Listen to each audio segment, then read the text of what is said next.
Bonjour à tous. Nous allons voir aujourd'hui comment rendre les dénominateurs communs. Lorsque je parle de dénominateurs, je vais bien sûr évoquer les fractions. Observons ce gâteau. Ce gâteau est découpé en 12 parts égales.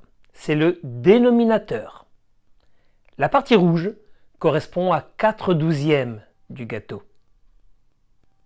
La partie verte correspond à 3/12 du gâteau.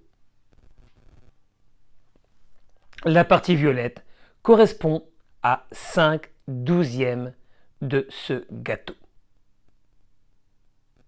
Le dénominateur se place toujours sous la barre de la fraction.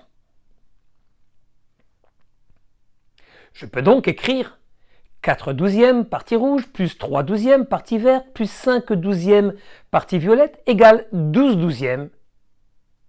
Fraction égale, j'ai donc mangé tout le gâteau. J'ai mangé un gâteau. Ce calcul est possible car les dénominateurs sont communs.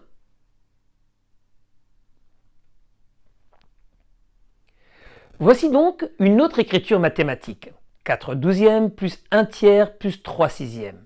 Nous voyons donc sur cette écriture mathématique que les dénominateurs ne sont pas communs. Je vais donc les rendre communs. Je vais alors chercher la fraction ayant le plus grand dénominateur. Il s'agit de 4/12. Tous les dénominateurs de cette écriture mathématique devront donc être 12.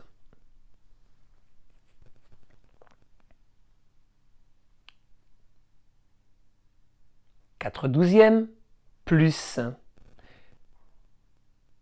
que vais-je multiplier à 3 pour lui faire 12 ? 3 fois 4. Je vais multiplier fois 4 également au numérateur.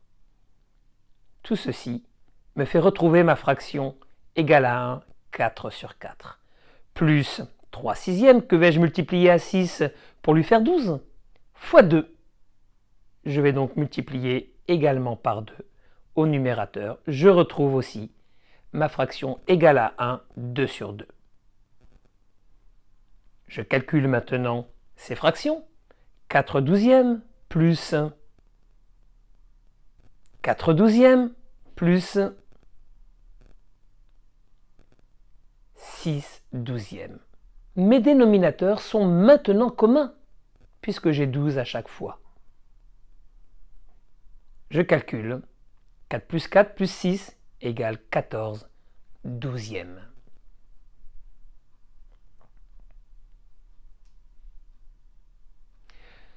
Je vais revenir quelques instants sur ces fractions égales à 1 dans mon calcul. 4/4, 2/2.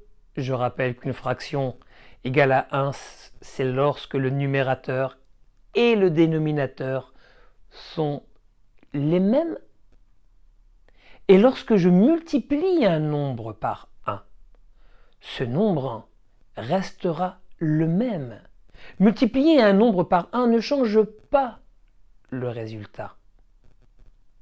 Prenons cet exemple. 1/3 multiplié par 1 est égal à 1/3. 3 multiplié par 1 égale 3. 2/5 multiplié par 1 égale 2/5.